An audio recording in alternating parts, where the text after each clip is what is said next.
Terus terang Pak, saya nggak ikut serta itu. Ilegal itu 27.680. Dari mana aturannya? Kalau kita bertolak kepada aturan yang ada 8%, ya cuma 19.280. Itu yang saya katakan tadi Pak, itu hak haji reguler Pak, yang sudah puluhan tahun menunggu Bapak. Masa Bapak ambil? Tega betul kita.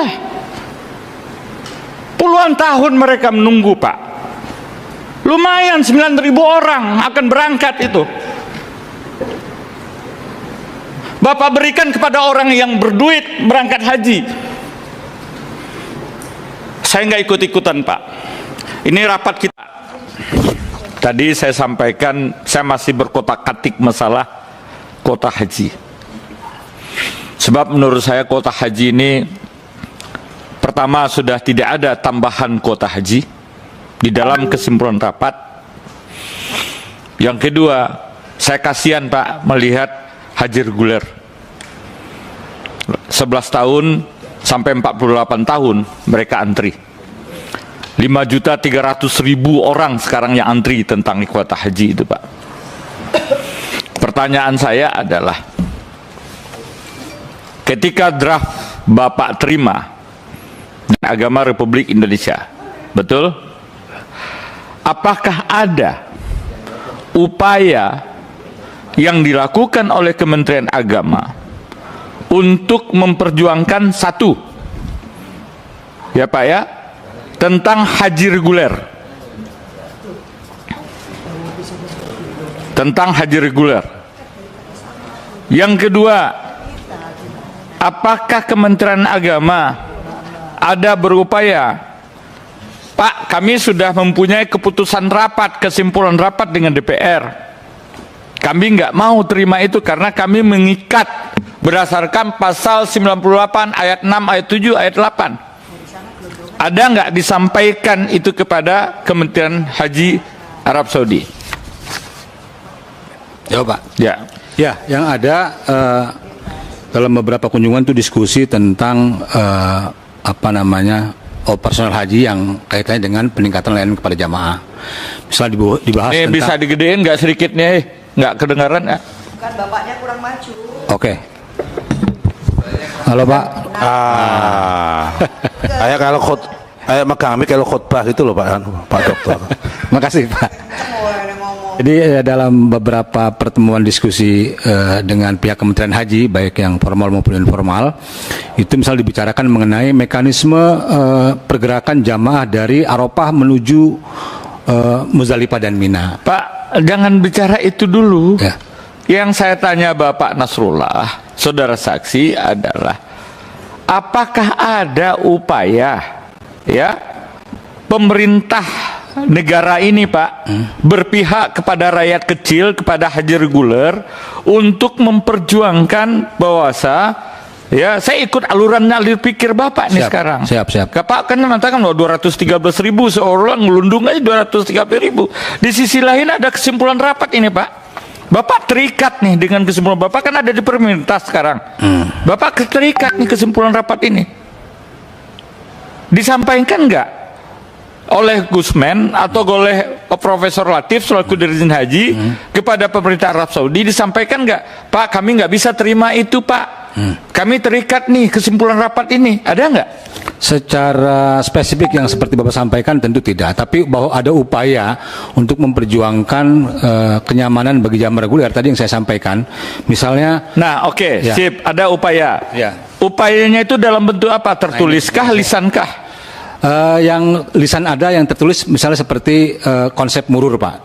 Itu kita juga konteksnya adalah upaya peningkatan layanan kepada jamaah. Pak, murur beda lagi. Saya bicara mengenai masalah kuota haji. Ya, kuota haji. Kuota haji ini dialihkan kepada diberikan kepada Haji Plus sebanyak 10.000 blok, Pak. Ya. Pak Presiden menerima 20.000 itu. Tentu dengan pertimbangan untuk melihat 5.300 calon jemaah haji yang antri. Yang antrinya itu 11.000, 11 tahun sampai 48 tahun. 5.300.000. Ya. Ada nggak upaya pemerintah memperjuangkan itu? Saya lihat loyalitasnya pemerintah kepada rakyat.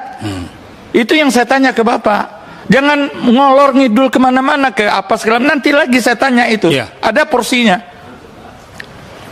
Kalau ada, dalam bentuk apa? Supaya saya bela ini pemerintah. Siap. Kalau enggak, saya akan kejar terus nih Bapak. Saya objektif aja saya. Ada nggak upaya pemerintah ketika Bapak kan tanya tadi draftnya diberikan ke pemerintah, berarti ada negosiasi yang terjadi, Ya. ya? Ya. Kecuali kalau misalnya draft blak-blak aja, nih tanda tangan, ya itu boleh aja di. Saya ngikutin alurnya Bapak berpikir. Ya, Pak. Kalau yang tadi itu Pak, konteksnya ada upaya khusus tentang pembagian tadi itu berdasarkan apa tadi raker atau panja itu tadi, saya tidak melihat itu. Tidak ada. Ya, tapi kalau boleh saya lanjutkan Pak. Ya. Kalau upaya lain yang terkait dengan jam reguler, yang terkait dengan peningkatan layanan itu ada. Misalnya ya upaya yang setahu saya atau bahwa pembagian 50 menit itu mungkin salah satu pertimbangannya adalah bagaimana memberikan. Pak, beda lagi, murur lagi Bapak. Ya, Murur itu saya tahu, ya. murur itu kan untuk masalah antri di Musdalifah.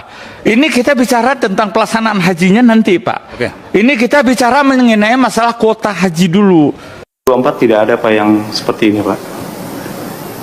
Kok nggak ada, kemarin sudah kita tunjukkan. Tahu nggak yang ditunjukkan itu? Mendaftar di tahun 2024, dibuat tahunnya 2013. Ya kalau yang kemarin itu Pak dengan proses pelimpahan Pak. Sama. Tahun ini rupanya nggak ada pelimpahan. Ada kan pelimpahan kan? Kalau yang tadi itu kan tahun 2023 Pak. 2023 itu sesuai dengan pendaftarnya Pak. Yang 2023 berangkat 2023 14. Ya itu maksudnya. Kenapa? Padahal orang daftar itu kata Pak Iskan itu orang lagi menunggu nih mau berangkat. Kok bisa? Ada 40 sekian, ada 14. Kenapa dia yang berangkat? Bukan yang menunggu itu.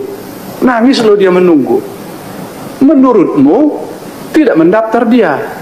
Kenapa dia tidak mendaftar? Kenapa yang baru mendaftar itu tahu dia bisa berangkat?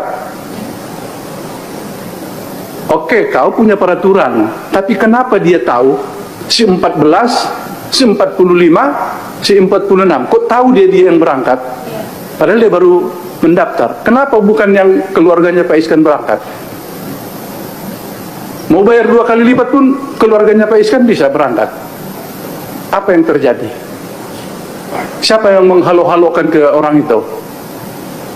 Yang menyumpal kupingnya yang itu supaya tidak mendengar siapa?